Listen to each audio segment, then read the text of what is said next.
Hello viewers, আসসালামু আলাইকুম। কেমন আছেন সবাই? আশা করি ভালো আছেন, আমিও ভালো আছি। এই নতুন একটি ভিডিও নিয়ে আপনাদের সামনে হাজির হয়েছি। আমি খন্দকার ইসমাইল হোসেন। এই দেখতে পাচ্ছেন আমি সৈয়দপুর যাওয়ার পথে। আপনাদের আগের ভিডিওতে বলেছি আমি পুরাদোয়া থেকে গাড়িতে উঠেছি, ভেড়ামারা ক্রস করেছি। এখন আমি হার্ডিং ব্রিজের উপরে। এই দেখতে পাচ্ছেন পাকশি ব্রিজ বা হার্ডিং ব্রিজ যায় বলেন এইটাই। এর পাশে দাঁড়িয়ে আছে ভাই বোনের মতো, সেটা হচ্ছে লালন শাহ সেতু।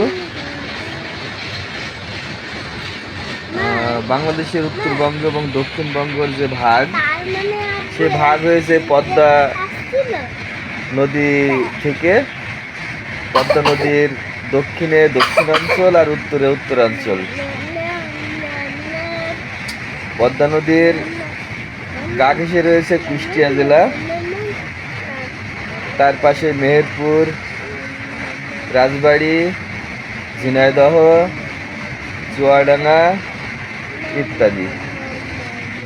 আর পাকশি ব্রিজের ওই পারে অর্থাৎ উত্তরবঙ্গে রয়েছে পাবনা, নাটোর, রাজশাহী, বগুড়া, রংপুর, এগুলো আর কি।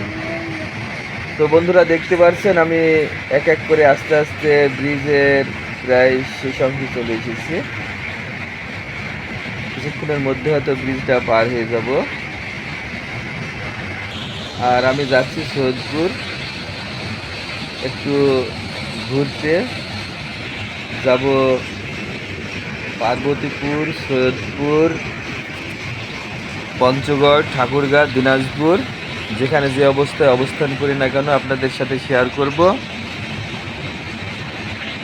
আপনারা আমার ভিডিওটি দেখবেন, লাইক শেয়ার কমেন্ট করবেন। আরও যে দেখতে পাচ্ছেন ওটা হচ্ছে পারমাণবিক বিদ্যুৎ কেন্দ্র।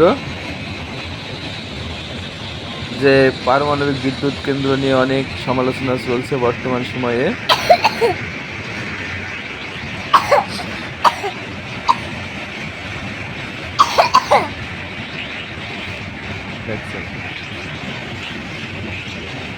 এই দেখতে পাচ্ছেন আমি পৌঁছে গেছি প্রায় পাকশিতে, বর্তমানে পাবনা জেলার মধ্যে।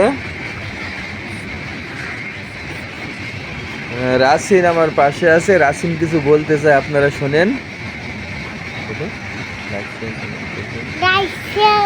কমেন্ট করে।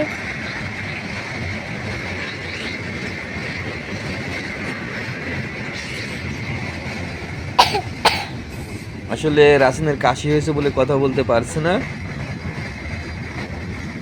এই দেখতে পাচ্ছেন আমি এপারে চলে এসেছি, সামনে পাকশি রেলওয়ে স্টেশন। এটা পারমাণবিক বিদ্যুৎ কেন্দ্র।